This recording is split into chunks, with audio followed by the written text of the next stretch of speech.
Buenos días, doctor.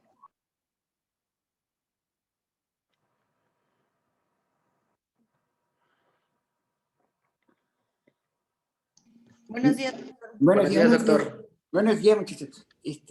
Nos quedamos con Brian Alan Rivas. Sí, doctor, conmigo. Ándale, Brian. Sí, déjeme empiezo a compartir.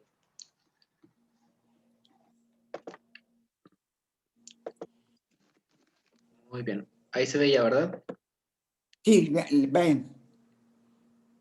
Muy bien. Vamos a empezar con la lumbalgia. Bueno, ayer di una pequeña introducción, pero pues no está de más darle una repasadita. Bueno, la lumbalgia es un dolor muy intenso en la región baja de la columna vertebral, en la región de las vértebras lumbares. Este es muy frecuente. De un 80 al 90% de la población en general va a experimentar este tipo de dolor a lo largo de su vida. Y esta, según la ONU, es la primera causa de consulta, alrededor de un 70% alrededor del mundo, siendo un 4% de este 70% va a requerir cirugía.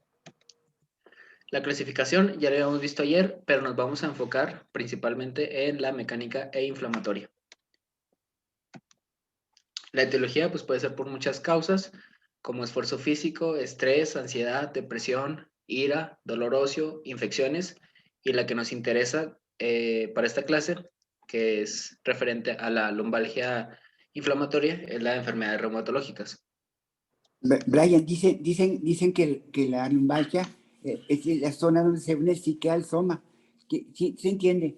La lumbalgia es el sitio donde se une el psique al soma. Mucho dolor, lumbalgia es el soma del cuerpo, que realmente tiene problemas, pero también el soma es la mente. Hay gente que tiene lumbalgia y la tiene en la mente, no sé si me explico. Hay gente que hasta finge una lumbalgia, porque yo te puedo decir, me duele la región lumbar, me duele la espalda, y tú me tienes que creer. Entonces es bien difícil la región. Y nos interesa especialmente, Brian, el dolor inflamatorio lumbar, dorsolumbar, es muy importante, porque esa es la base del pensamiento de una enfermedad que vemos nosotros, que se llama espondiloartritis. Es muy importante que reconozcamos. Me interesa mucho, Brian. No vamos a empezar a que la lesión de que la maniobra, quién sabe qué. No, por favor. Sí, no, porque ¿qué quiero? Me la sé, es aburrida la madre. Se van a dormir todos. Vamos, échale, Brian. Sí, doctor. De hecho, ya quité esas cosas ayer. Sí, Brian, bueno, échale. Sigamos. Como rápido, la lumbalgia mecánica, se ve por un esfuerzo físico, pues carga mal hace un esfuerzo que demanda la región lumbar, que la compromete. Ya ayer les di el ejemplo del trabajador de un almacén, y pues ya no hace mucho caso que nos detengamos aquí. Ahora, la inflamatoria es la que nos interesa para esta clase. Esta es provocada, como ya les había dicho antes, por enfermedades reumatológicas. Esta se caracteriza por aparecer en estados de reposo prolongado. Aquí les puse el ejemplo dormilón porque supongamos tenemos un paciente o una persona que está durmiendo tranquilo en su casa. Esta lumbalgia se caracteriza por aparecer en el periodo de la madrugada. Despiertan al paciente un dolor muy intenso en la región lumbar. El paciente pues lo único que hace es acomodarse de manera diferente en la cama y vuelve a dormir. En la mañana... Brian, yo quisiera decir que tú dices el dolor muy intenso. Yo diría que el dolor es molesto. El dolor inflamatorio de columna vertebral es un dolor molesto. Mira, es que el problema de la lumbalgia inflamatoria es que para tener requisito de lumbalgia habitualmente se requieren 3 meses. Habitualmente la clasificación del dolor inflamatorio da como requisito que la persona tiene más de 3 meses de evolución. Me explico, una persona que tiene dolor intenso, pues acude al médico, una lumbalgia aguda mecánica, busca la atención médica inmediatamente. El dolor de columna vertebral mecánico habitualmente te lleva rápidamente con un médico a una sala de urgencias. El dolor inflamatorio es un dolor crónico como requisito, para hablar de dolor inflamatorio habitual, los requisitos son 3 meses de evolución, porque es un dolor poco preciso, no es un dolor L4, L5, es un dolor difuso en la columna vertebral, difuso. Síguele, Brian, síguele. Sí, más bien me faltó especificar que el dolor intenso, bueno, más bien el ejemplo que le estoy poniendo ya es después de 3 meses de estar sintiendo pequeños dolores en la lumbar. Me faltó especificar. Pero bueno, cuando se levanta el paciente, tiene dolor en la región lumbar, incluso presenta rigidez matutina. Los pacientes no pueden ni agacharse a abrocharse los zapatos. El paciente pues va a su vida laboral, o su actividad diaria normal. El dolor va desapareciendo conforme va pasando el día o conforme va realizando sus actividades. Incluso puede llegar a desaparecer en la noche. Ándele, sí, el dolor va mejorando. El control del dolor mecánico va mejorando, la persona se anda tullido la espalda, tullido, y se va mejorando conforme pasan las horas, se va mejorando el dolor. Sí. Incluso puede llegar a desaparecer en la noche. Entonces, el paciente se duerme y al día siguiente vuelve a experimentar dolor en la región lumbar, y así sucesivamente. Bueno, las características son de inicio lento y prolongado, como ya les había mencionado el doctor. Se necesitan, es un dolor crónico que se necesita aproximadamente de 3 meses de evolución. Su distribución es simétrica o alternante. Esta empeora en el reposo, mejora inicialmente con el ejercicio o con la actividad física, aumenta en el descanso nocturno, como ya les había mencionado antes, en el descanso de tiempo prolongado, un reposo prolongado, experimenta rigidez matutina y afecta a la población joven. Ándele, joven, habitualmente abajo de 40 o 45 años. Hay quien dice 40, hay quien dice 45, muy joven. Sí, de hecho, para saber o para un diagnóstico de esta lumbalgia, es importante realizar 5 preguntas específicas. La primera es preguntarle al paciente si el dolor comenzó antes de los 40 o 45 años. Porque este se caracteriza en que afecta a población pues relativamente joven. La siguiente pregunta es si el dolor fue gradual, o sea, de menos a más, con una evolución, ya vimos, de un periodo de 3 meses. La siguiente pregunta es, cuestionarle al paciente si el dolor mejora con ejercicio o con actividad física, ya que esta es una característica principal de este tipo de lumbalgia. La cuarta pregunta es preguntarle al paciente si no mejora con el descanso, ya que ahorita vamos a ver las diferencias entre lumbalgia inflamatoria y la mecánica. Y por último, vamos a preguntarle al paciente si el dolor aparece en el descanso nocturno, porque ya vimos ahorita que este tipo de dolor o este tipo de lumbalgia se expresa de mayor manera en tiempos de reposo prolongado. Bueno, despierta a la persona, la despierta en la noche, le despierta el dolor. Sí. Okay. Bueno, aquí les traigo una tablita que es para diferenciar tanto la lumbalgia inflamatoria como de la mecánica. Si me siguen con mi cursor, tenemos que, si nos centramos en la edad, la inflamatoria, pues ya vimos que afecta a personas de menos de 40 o 45 años. Y la mecánica, pues afecta a toda persona que haga un esfuerzo físico importante que comprometa la región lumbar, que esto pues se aproxima de 15 a 90 años. En el inicio, la inflamatoria es insidioso y en el mecánico es agudo. En la alteración del sueño, la inflamatoria, pues como ya les mencionamos, pues llega a despertar al paciente.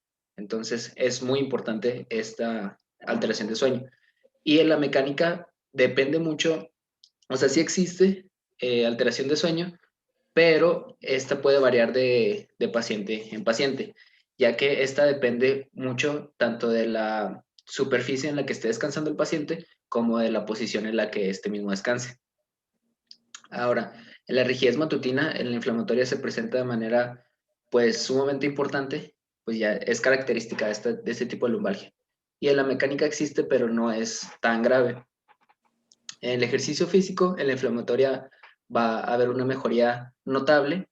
Como ya les mencioné ahorita, puede llegar a desaparecer en la noche, y en la mecánica pues empeora. En el descanso, el inflamatorio va a empeorar y el mecánico va a mejorar. En la radiación del dolor, el inflamatorio es difuso y en la mecánica es anatómico. Bueno, la mecánica se centra principalmente en la unión de la vértebra L5 y en la S1. Brian, Brian, una pregunta, fíjate que los pacientes que tienen, han tenido espondilitis anquilosante, por ejemplo, la enfermedad inflamatoria, un 20% de las personas no reúne todos los requisitos del dolor inflamatorio de columna vertebral. Un auxiliar del dolor inflamatorio de columna vertebral, un auxiliar para pensar en eso, es que se alterne de dolor de nalgas. El dolor de nalgas, te duele la nalga derecha, te duele la nalga izquierda. Tú cuando tienes dolor de nalga, tú habitualmente estás pensando en una ciática, pero una persona como tú, de tu edad, de 30, 35 años, joven, que le duele la nalga derecha, y luego se le quita y luego le duele la nalga izquierda. Ah, chinga, ¿cómo? Ciática derecha, ciática izquierda, y luego ciática derecha, es una estupidez. No sé si me explico. Realmente también se acompaña de nalgas. Dolor alternante de nalgas, porque el dolor de sacroiliaca se siente en las nalgas. El dolor alternante de nalgas es altamente sugerente de dolor en sacroiliacas, que acompaña con mucho a la enfermedad.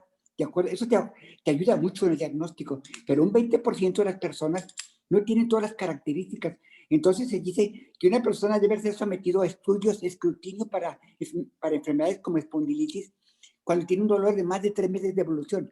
Como tú dices, es muy posible que mucha gente tenga lumbalgia. A mi edad, 65 años, todos los días tengo lumbalgia. Por X o de repente se me va y descanso y de repente me vuelve a pegar, pero yo creo que debo tener problemas de osteoartritis, debe tener problemas, no es un dolor limitante, es un dolor, pues todo lo viejo, 65 años. Sí, síguele, Rayo. Sí, doctor. Bueno, en los síntomas sensitivos, en el inflamatorio son nulos y en el mecánico sí existen. En los síntomas motores, el inflamatorio pues son nulos, más que la rigidez matutina, y en el mecánico sí existen. Y afectación a los otros órganos, en la inflamatoria son, pues sí, son característicos y en la mecánica son nulos. Bueno, aquí les traigo otra tabla que, pues como ya les mencionó el doctor, son causas de la lumbalgia de origen inflamatorio. La espondilitis anquilosante, esta es la más importante de las causantes de este tipo de lumbalgia, pero también existen otras espondiloartropatías, como la artritis reactiva, o también llamado síndrome de Reiter, la artritis psoriásica, que sí ya la habíamos mencionado ayer, y la artritis de la enfermedad inflamatoria intestinal. Existen más, como la enfermedad de Crohn, como la colitis ulcerosa, pero esas son menos relevantes en cuanto a causas de lumbalgia inflamatoria. Bueno, estamos hablando. Entonces, también existe lo que es el HLA-B27. Esto, para no meternos mucho, es importante tenerlo en cuenta, ya que es un antígeno que, si bien no se ha demostrado que es causante de una lumbalgia inflamatoria, es cierto que se ha encontrado cantidades importantes en la circulación de los pacientes que tienen este tipo de espondiloartropatía. Este es un antígeno capaz de acoplar un péptido en su interior para de esta manera activar los linfocitos T y pues por consecuente activar el sistema inmune, tanto reconocer como lo propio como lo ajeno. Como ya les dije, pues no es un causante como tal, pero sí, si vemos esta tabla, nos encontramos que existe una cantidad importante de este tipo de antígeno en circulación en este tipo de pacientes. En espondilitis anquilosante es un promedio del 90% de la frecuencia de este antígeno en circulación, de artritis reactiva del 50 al 85, con sacroilitis del 80% y así sucesivamente. No es muy importante porque no es una causa, pero es importante tenerlo en cuenta. Ahora, El B27, Brian, el B27 se puede pedir en dolor inflamatorio crónico, ciertamente con una persona que tiene más de 3 meses de evolución, pero hay que tener cuidado con esto, porque recuerda que hay gente que tiene un traumatólogo que operó un paciente de la columna vertebral, no sé quién le operó, pero le operó la persona tenía dolor y persistió con el dolor después de la operación. Entonces le tomó B27 y el B27 salió presente. Entonces el doctor me lo envía diciendo que él tiene espondilosis anquilosante y el paciente no tenía espondilosis anquilosante, no tenía datos clínicos de espondilosis anquilosante, pero tenía el B27 positivo y él estaba armado de que yo lo tratara porque él tenía espondilosis anquilosante. No, de ninguna manera. El señor no tenía B27. El 4% de la gente mestiza mexicana, el 4%, estando sana, tiene B27 en sangre. El 4%. Uno de 4 de 100 mexicanos del mestizo mexicano tiene 27. Él le tocó la mala suerte de tener B27 y luego querían echarle la culpa de su dolor de espalda a una enfermedad inflamatoria intestinal o a una enfermedad inflamatoria de la columna vertebral.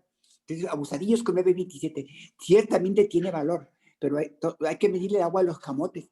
La medicina a veces no es fácil. Sí, Brian. Bueno, seguimos. Ahora les traigo los criterios del grupo europeo que estudia la espondiloartropatía. Bueno, estos criterios los hizo esta institución para saber cuándo sí se trata de una espondiloartropatía, según este grupo. Existe la raquialgia inflamatoria y o sinovitis asimétrica de predominio en miembros inferiores en más de los siguientes casos. En cuanto a historia familiar, tiene que tener antecedentes de espondilitis anquilosante, psoriasis, uveitis aguda, artritis reactiva o enfermedad inflamatoria intestinal. Tiene que tener psoriasis, enfermedad intestinal como la enfermedad de Crohn. También aquí, como mencionaba el doctor, es dolor alternante en glúteos. Nalgas, dígale nalgas. Bueno, en nalgas. Se llama nalgas, no se llama glúteos. El glúteo es un músculo, las nalgas son las nalgas, ¿sí? Ok. Bueno, dolor alternante en nalgas, entesopatía como tendinitis aquilea o fascitis plantar, debe tener diarrea aguda, uretritis no genosósica. Gonocóxica, no gonocóxica. Gonocóxica. O cervicitis y sacroilitis. Esta puede ser bilateral grado 2 o 4 o unilateral grado 3 o 4. Eso lo vamos a ver más adelante cuando hablamos de espondilitis. Anden. Bueno, ya entrándonos bien a la espondilitis anquilosante, esta tenemos que es la más frecuente de las espondiloartropatías, teniendo una prevalencia de 2 a 10 cada 1000 habitantes, con una relación de hombre-mujer de 2.3 a 5 hombres por una mujer. Las características principales de esta espondiloartropatía es el dolor vertebral difuso, que es más común en la región lumbar. De un 30 a un 40% de los casos desarrolla artritis periférica, específicamente en las articulaciones de hombro y de cadera, y también puede haber dolor torácico. Existen también manifestaciones extraarticulares, que aquí podemos encontrar uveitis anterior aguda, aortitis, enfermedad pulmonar restrictiva, enfermedad neurológica compresiva cervical y lumbosacra, nefropatía por inmunoglobulina A, osteoporosis y amiloidosis. Bueno, aquí existen unos criterios de Nueva York, son así llamados. Estos fueron presentados al público en 1984 para el diagnóstico de una espondilitis anquilosante. Primero tenemos criterios clínicos, que aquí podemos encontrar dolor lumbar de más de 3 meses de evolución, como ya lo habíamos visto, debe ser un dolor crónico, que va a mejorar con el ejercicio y empeora con el reposo. Existe también limitación de movilidad de la columna lumbar en los planos sagital y frontal, y existe limitación de la expansión torácica en relación a los valores normales para su edad y sexo.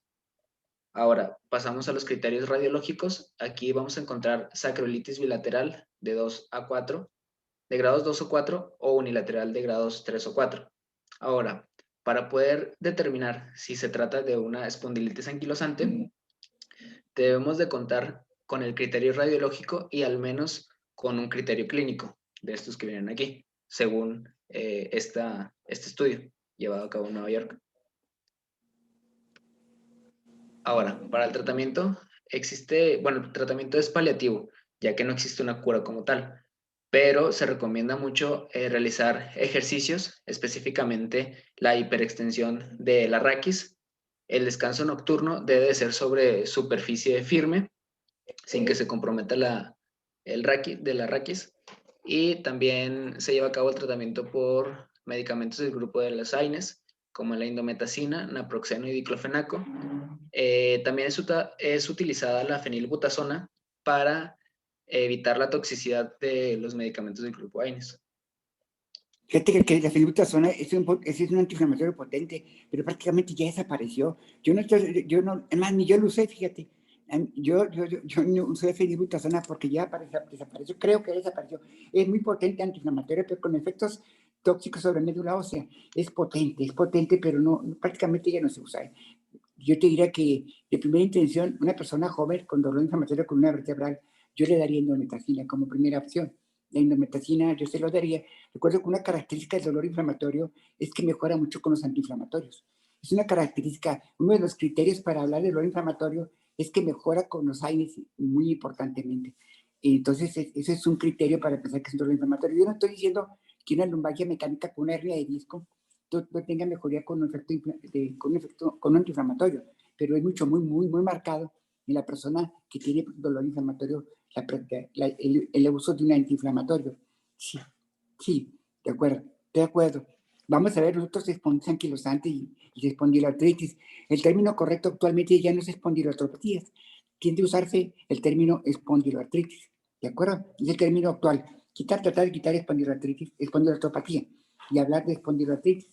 La literatura que estaba publicada en los últimos años es espondiloartritis, ¿eh? Sí, lo vamos a ver, muy interesante. Bueno, seguimos con otra artritis que causa la lumbalgia inflamatoria, nada más mencionada, como ya la habíamos visto ayer, la psoriásica. Este tiene una prevalencia del 1 al 3%, se asocia a las articulaciones interfalángicas distales y sus características principales son dolor articular, inflamación, como ya lo habíamos visto ayer, rigidez en las articulaciones y lo que es más característico son las erupciones cutáneas. Estas lesiones se encuentran en la piel y osteoarticulares y es característica las lesiones cutáneas posteriores a la articulación, así como la vemos en la imagen. Sí, vamos a ver el tema de espondiloartritis como en el creo que 4 o 5 temas más adelante. Recuérdate que un 10% de las personas en adultas precede el dolor y la inflamación articular precede a la psoriasis. Entonces, hay personas que tienen dolor inflamatorio de columna vertebral o una artritis y que precede a la psoriasis. Es como decir caldo de pollo sin pollo. O sea, no tener una artritis sin psoriasis es como tener caldo de pollo sin pollo. Pero hay un grupo de pacientes que tienen un 10% que precede. ¿Cómo lo sospechas? Lo sospechas porque están afectadas interfalángicas distales. Lo sospechas porque tiene uñas de psoriasis. Lo sospechas porque es muy asimétrica, tiene un comportamiento raro, tiene una historia familiar, su familia hay psoriasis. Como que estás de sospechar que el paciente, esa poliartritis o esa oligoartritis, no es por artritis reumatoide. Es una oligoartritis que podemos llamar temporalmente, yo le podría llamar una oligoartritis indiferenciada, porque existe el término indiferenciada. Hay ocasiones donde pacientes su poliartritis no puede caer en un diagnóstico específico. Y entonces ahí tenemos el término artritis indiferenciada, porque no reúne criterios para una entidad específica. En ese caso, pudiera ser una persona que tiene una artritis sin psoriasis, pero que tiene, o sea, que precedió artritis a la psoriasis, pero insisto, es como caldo de pollo sin pollo, pero sí me explico, pero existe, me recae que existe, ¿sí? Sí, sígale. Muy bien, doctor. Bueno, existe una clasificación en subgrupos de esta artritis psoriásica.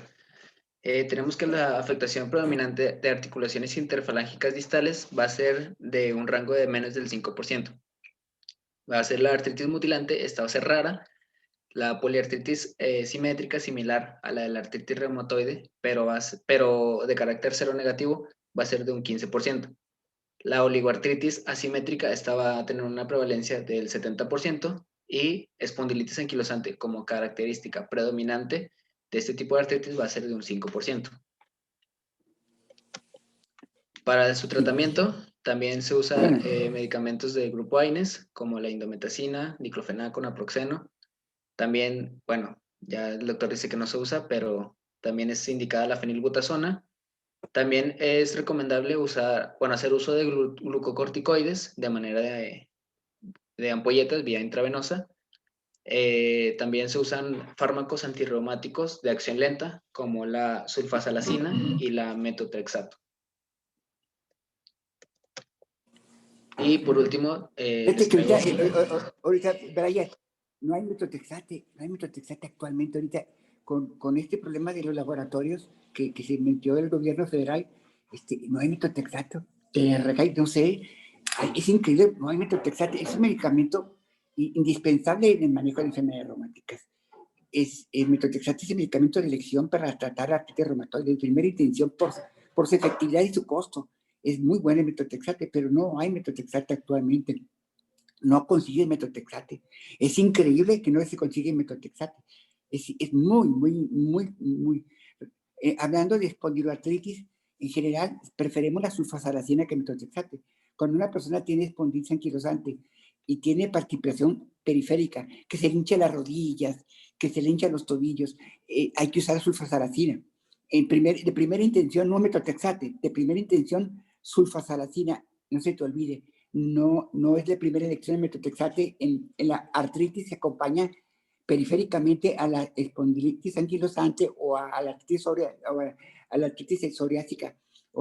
¿Sí me explico, muchachos? Ok.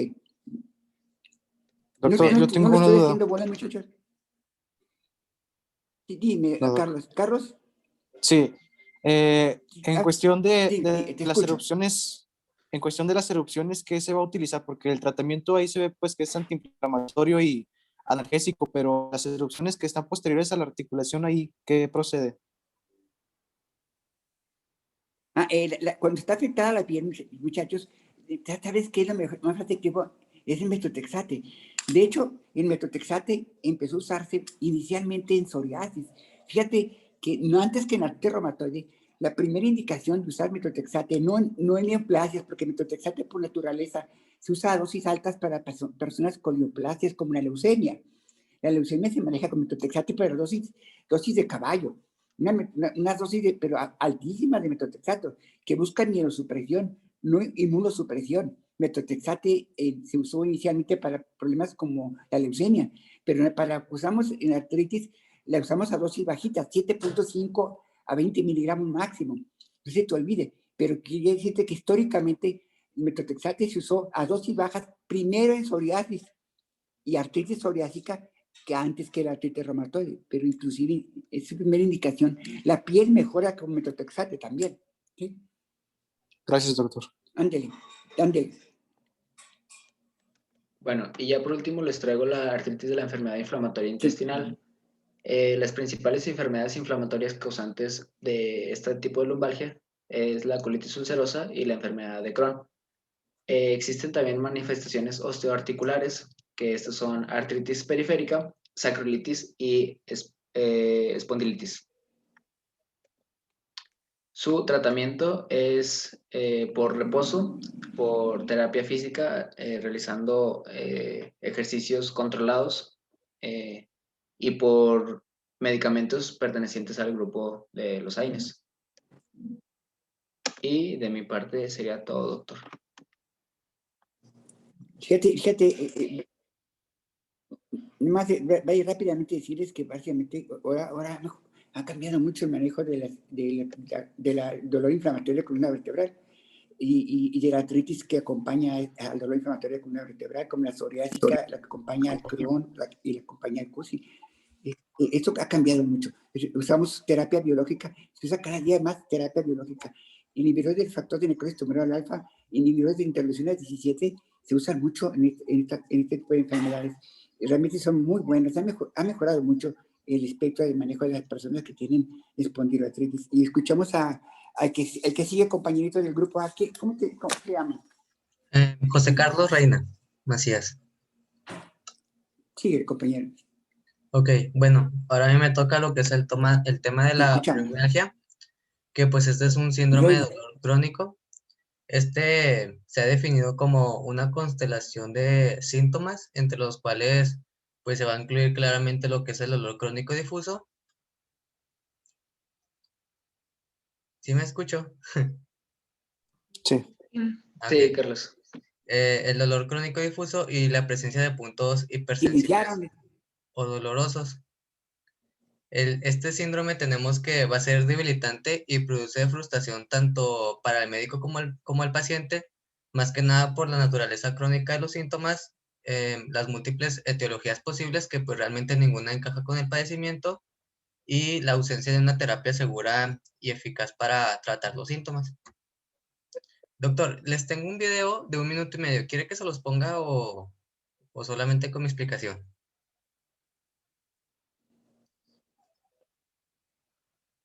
Ponlo. Ah, ok. Listo, ándele, José Carlos, pónganlo, José Carlos. Sí, voy. Me dicen si se Mandé, escucha. muchachos, que ya.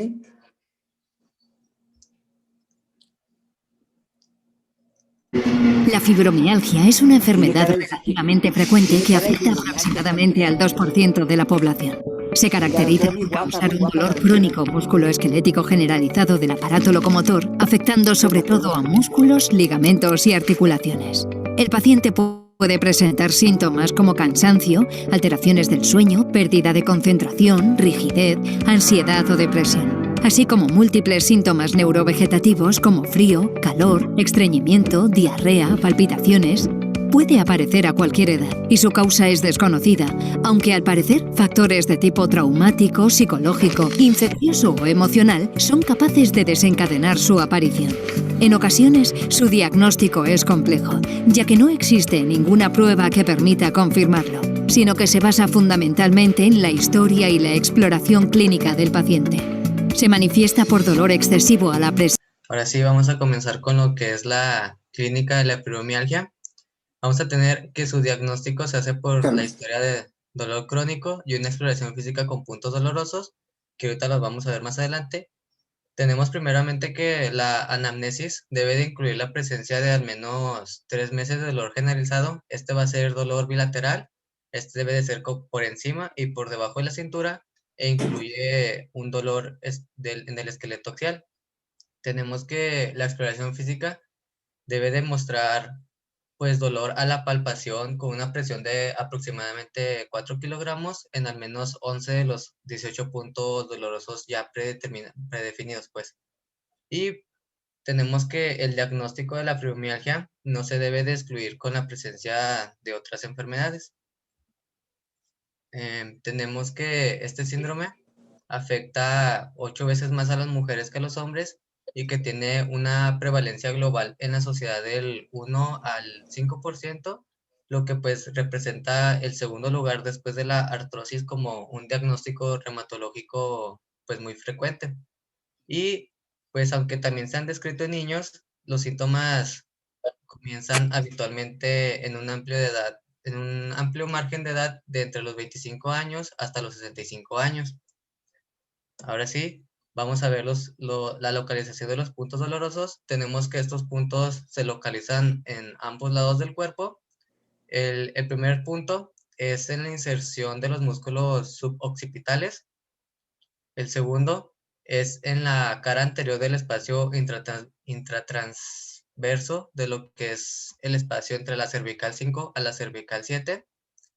Luego tenemos el punto medio del borde superior del trapecio, que se encuentra aquí.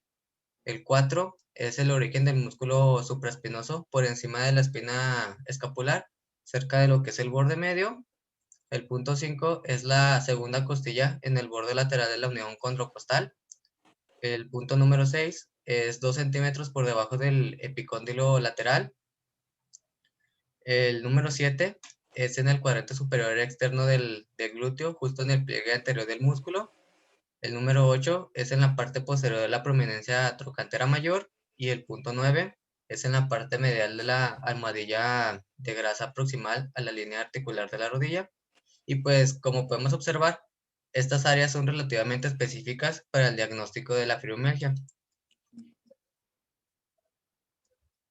Ahora, también tenemos otros síntomas que también definen a la fibromialgia, y pues está la fatiga, está la depresión, está el trastorno del sueño, están las parestesias, las migrañas, las cefaleas, la ansiedad, el síndrome seco y el fenómeno de Raynaud. Y pues tenemos que la fatiga en ocasiones es demasiada, que hasta se llega a comparar con el síndrome de la fatiga crónica, que ahorita lo vamos a ver también. Bueno, hay que destacar que hay mucha dificultad para poder diagnosticar y clasificar a los pacientes que presenten tanto quejas somáticas de dolor corporal difuso, así mismo como los que presenten una fatiga constante, ya que, pues, como sabemos, la fibromialgia se refiere a esto, al dolor corporal difuso, pero pues también está acompañado con una fatiga constante. Por lo tanto, muchos médicos, al fin de cuentas, finalizan la evaluación dando ambos diagnósticos a ese paciente, tanto la fibromialgia como la fatiga crónica. Pero pues en sí, ¿qué es la fatiga crónica? Tenemos que es un síndrome que está definido por la presencia de la fatiga persistente y de causa desconocida, con un comienzo definido y no atribuible a otras enfermedades médicas, ni mucho menos a un ejercicio continuo. Y pues este no va a mejorar con el reposo y además produce una reducción significativa del nivel de actividad previa. Y pues tenemos que con mayor frecuencia los pacientes con ambos diagnósticos van a ser mujeres, y pues estas normalmente van a presentar antecedentes de estrés moderado a grave durante su vida, y además de que han desarrollado de una forma pues relativamente rápida una fatiga enfermiza acompañado de dolor pues difuso. Y pues normalmente, como ya no lo había comentado la clase pasada el doctor, estos pacientes llegan a padecer de lo que es la depresión y la distimia. Ahora sí, vamos a pasar a lo que es el diagnóstico. Tenemos que la mayoría de los pacientes que... ¿Mande, doctor?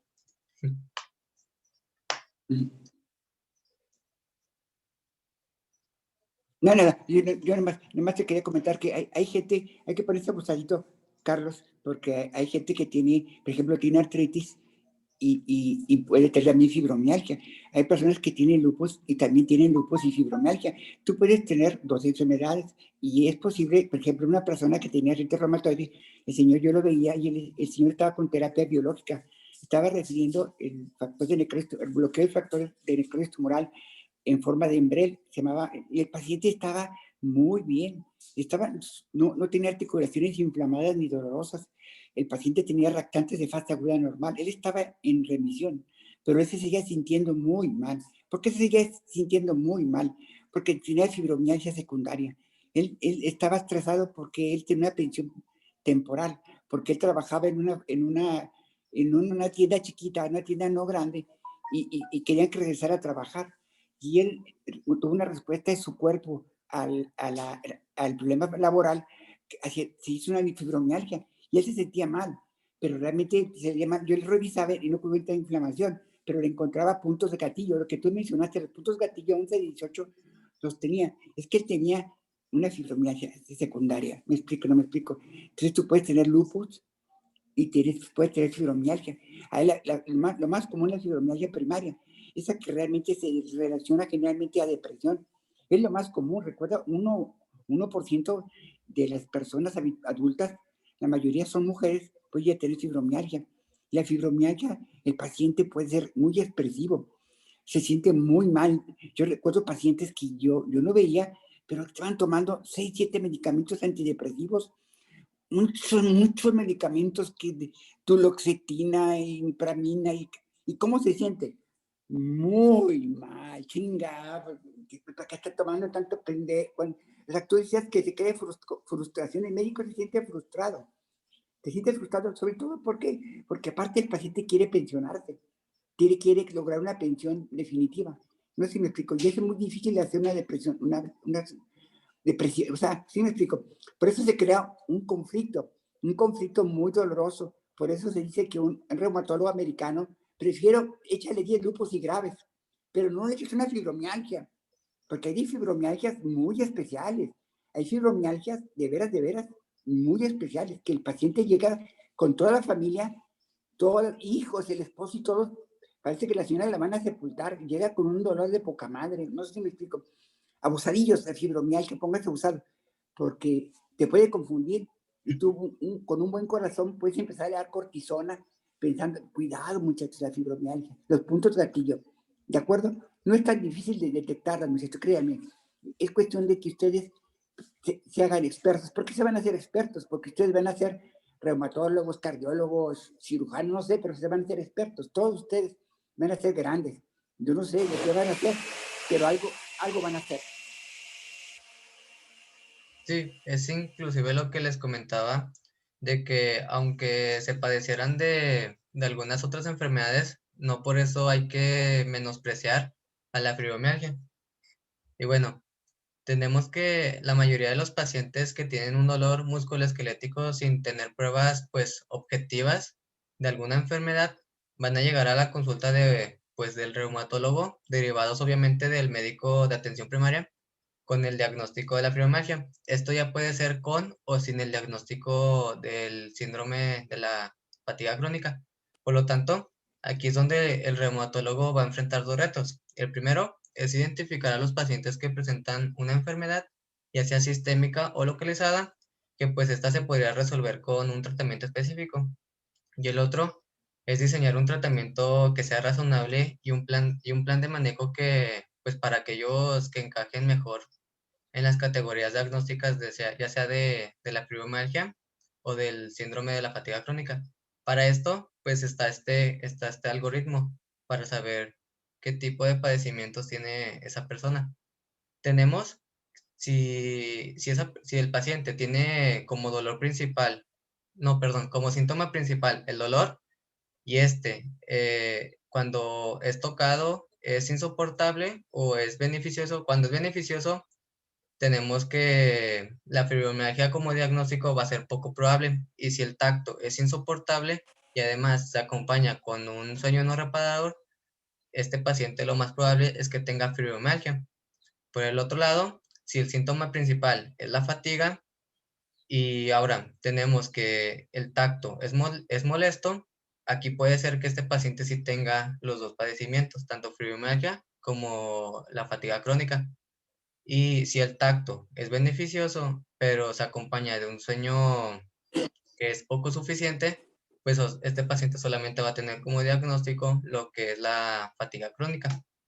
Y bueno, esto es en grandes rasgos, pero pues también hay ciertos síntomas que caracterizan a cada vía. En cuanto a la vía de lo que es la fibromialgia, tenemos que el dolor crónico y difuso va a interferir con las posibilidades de realizar las tareas diarias más simples, como por ejemplo el cepillarse el cabello, los dientes, cocinar, limpiar las cosas cotidianas. Este dolor pues raramente compromete las manos y los pies, y bueno, aquí hay excepciones porque pues hay pacientes que también tienen el fenómeno de Raynaud, y pues aquí también nos manejaba el libro de que un reumatólogo pues describía que estos pacientes no tienen problemas para caminar, solamente que no pueden parar de hablar sobre su dolor, que es lo que nos comentaba ahorita el doctor. Y pues esto es importante, ya que no hay una actividad leve o moderada que estos pacientes no pueden realizar, sino que el dolor es quien realmente los limita a realizar estas actividades. Y bueno, por el lado de la fatiga crónica, tenemos que en sí, si se comparan los síntomas de la fibromialgia y la fatiga crónica, pues realmente va a presentar más similitudes que diferencias. Y es por esta razón que los médicos simplemente optan por dar los dos síndromes en uno solo para esa persona. Pero pues en sí, sí va a haber diferencias. Tenemos que la principal diferencia va a radicar en que los pacientes con fibromialgia tienen problemas para lograr un sueño reparador, mientras que los de... Ay, se me fue. Desde la fatiga crónica, son pacientes que parecen no poder dormir lo necesario. Y pues si estos pacientes de la fatiga crónica en algún momento se sienten bien, va a ser justamente al despertarse, porque estos se levantan con una buena movilidad, pero pues rápidamente van a ser superados por la fatiga, por una pérdida de la iniciativa y además de un sentimiento de incapacidad generalizado. Y pues los pacientes habitualmente relacionan sus problemas con alguna enfermedad viral, que es lo que también nos comentaba ayer el doctor. ¿Va a decir algo, doctor? No, no más que es bien difícil, créeme que es bien difícil. Yo creo que se mezcla, hay gente que es un desmadre, o sea, es muy difícil, me recae que es bien difícil distinguir una que otra, y de veras, es algo que cuando me cae en la consulta se siente uno, me recae que se siente feo, porque el que llega a la consulta de reuma habitualmente es un paciente que ya ha pasado por varios médicos lo han visto, es un problema que ya no puede trabajar, es un problema realmente muy, muy pesado. Te lo juro que es bien pesado, porque no es dramático, pero muchas veces hay unos casos dramáticos donde la persona se siente muy, pero muy mal. Híjole, te lo juro que no, es que es bien difícil. Hay que tener paciencia de santo, de San Martín de Porres, y no sé, hay que pedirle a Dios paciencia, porque la medicina, si usted quiere hacer reumatología, tiene que tener una característica, debe ser un hombre paciente. Pues si no tiene paciencia, haga anestesiología, duerme al pacientito y lo calla, y lo deja dormidito y ya, se acabó el problema. Pero si usted quiere ser reumatólogo, tiene que ser una característica, tiene que ser muy paciente.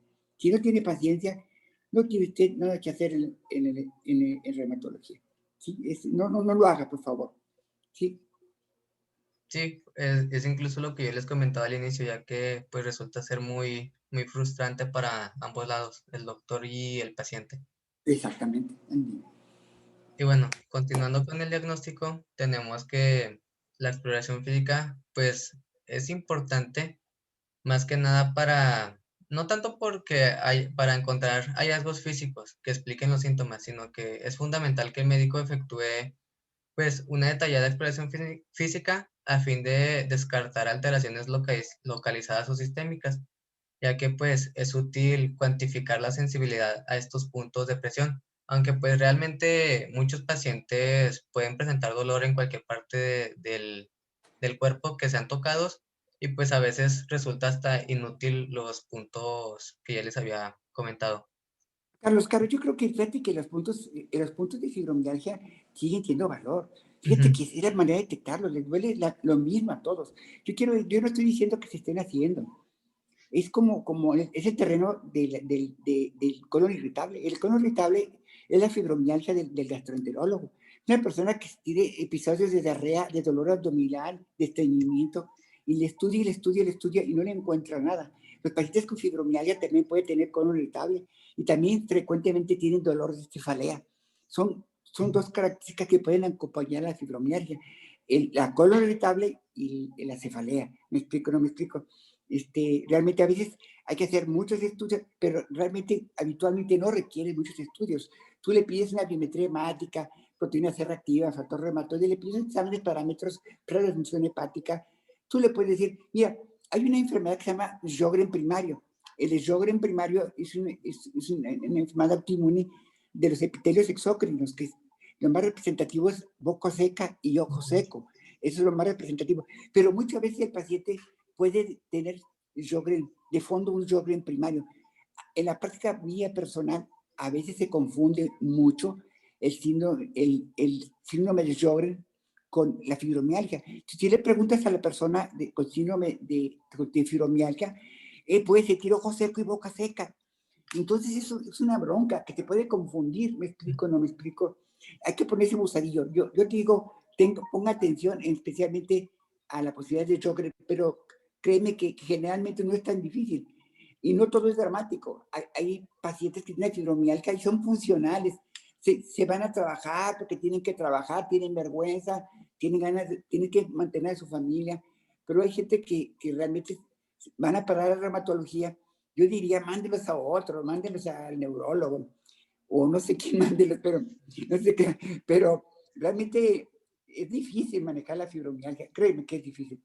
¿Sí, de acuerdo? Duloxetina y amitriptilina, duloxetina, que es un antidepresivo, y la pregabalina, son los fármacos que más utilizan para manejar. Amitriptilina, duloxetina y pregabalina. Ok, muy Sí. bien. Y bueno, también pues aquí se van a agregar ciertos estudios de laboratorio y gabinete, pero pues simplemente son para descartar otras enfermedades. Y pues son importantes porque pues a pesar de tener sospecha de padecer fibromialgia, pues siempre es importante tomar en cuenta estos estudios auxiliares. Tenemos entonces ahora lo que son las etiologías propuestas para la fibromialgia, pero pues hay que tener en cuenta que ninguna encaja con el origen real de este padecimiento.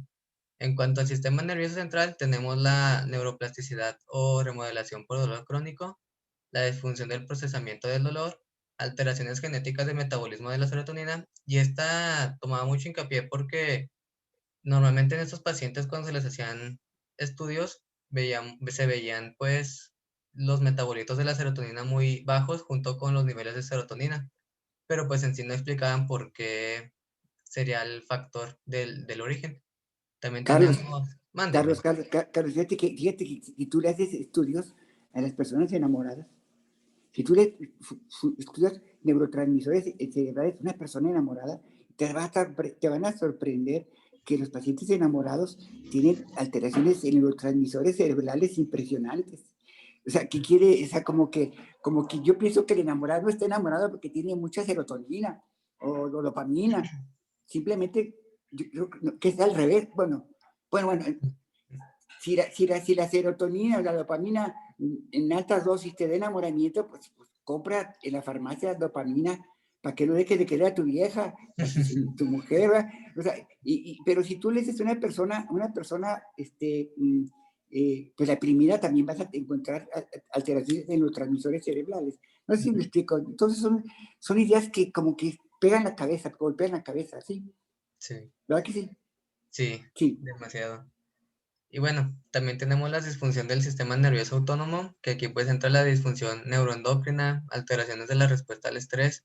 También tenemos la disfunción de los ejes hormonales, trastornos del sueño, microtraumas de músculos y tendones, ya que pues los puntos dolorosos se relacionan mucho con los puntos de inserción de los tendones. Por eso nada más los relacionaban.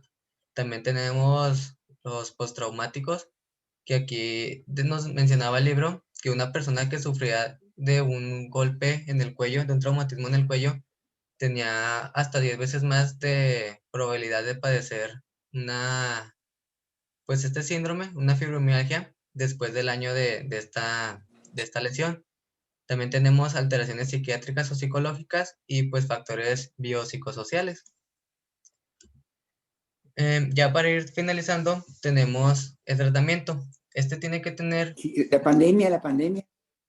sí, el objetivo del tratamiento ideal es el manejo de los síntomas con un énfasis continuo del médico terapéutica de que pues realmente eso se trata de una enfermedad crónica y el beneficio, aunque pues no resulte ser el más esperado, pues resulta ser muy modesto para los pacientes. Incluso pues aunque este sea el objetivo principal, en ocasiones tenemos que no se alcanza en pacientes cuando tienen un dolor y una fatiga que alteran el funcionamiento físico y social y pues así que se les puede tener que incluir desde un principio un tratamiento psicológico y de desarrollo de ciertas estrategias de afrontamiento en el plan terapéutico. Ahora sí, comenzando pues tenemos que el ejercicio es uno de los tratamientos que están mejor validados para la fibromialgia y tanto para la fatiga crónica. También tenemos lo que es la terapia conductista cognitiva, que pues este en sí es un proceso que pues va a examinar la forma en que el paciente reacciona a sus experiencias e intenta reconstruir esos hábitos de afrontamiento mal adaptativos en estrategias de afrontamiento efectivas y de esta manera pues nos va a dar una reducción significativa en la forma efectiva del malestar y aumenta las funciones de los pacientes. También tenemos el bloqueo simpático regional. Este se va a dar por medio del bloqueo del ganglio estrellado con la inyección de lo que es la bupivacaína local, y pues esta disminuye los puntos dolorosos. También se puede administrar por vía intravenosa lo que es la guanetidina. También Ok. tenemos... Mándeme. Yo no he visto nada de eso, yo no he visto nada de eso. Yo no he visto nada de eso. Yo lo que quiero, no sé, ay, no sé realmente. Es que realmente, te lo juro que es desesperante. Sí, sigue. Bueno, también están el uso de los AINES y los glucocorticoides. Los AINES, pues, estos tienen una utilidad limitada para estos pacientes porque, pues, estos solamente se prueban al inicio del tratamiento, ya que, pues, resultan ser más perjudiciales que beneficiosos. Ajá, así es.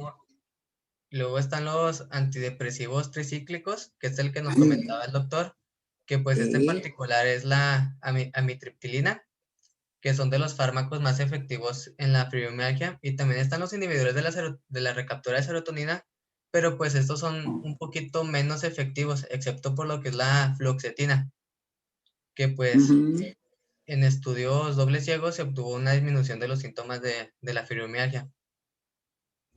También tenemos el sueño, que aquí pues el sueño, como ya sabemos, como ya lo había comentado, está alterado en la fibromialgia, por lo tanto se ha podido observar que el uso de la amitriptilina ha sido capaz de mejorar la calidad del sueño.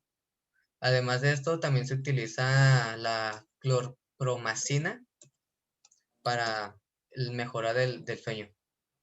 Carlos, ese pacientita que yo te decía, tomaba 6 medicamentos de este tipo. No, hombre, tomaba, yo no se los daba, lo estaba mandando en lo particular. Y yo decía, ¿cómo se bien mal? Va a chingar. Pues, luego, ¿para qué está tomando esas pendejadas? Pues se siente bien mal. O sea, ¿para qué tomar medicamentos inútiles, no? Yo creo que el primer medicamento que usaría es amitriptilina. Yo diría, vete con la amitriptilina, es baratita, es pues noble, media pastita amitriptilina, puede ser bueno para empezar, sí. No es mala la amitriptilina. Muy bien. Y pues ya por último tenemos los opioides, que pues en sí estos no se han estudiado tan bien. No los use. Sí, es lo que les iba a comentar, que realmente pues no hay estudios en los que hayan tenido un buen uso, pero pues realmente se recomiendan realizar abordajes individualizados para este tratamiento, en el caso de que se necesiten, pero pues realmente no se utilizan. Morfina. No le ponga morfina, no me recae que se le va a hacer adicto al carne. Sí. Una experiencia rápidamente, un paciente me acusó en el periódico de que yo le había hecho adicto a la buprenorfina, que es algo parecido a la morfina.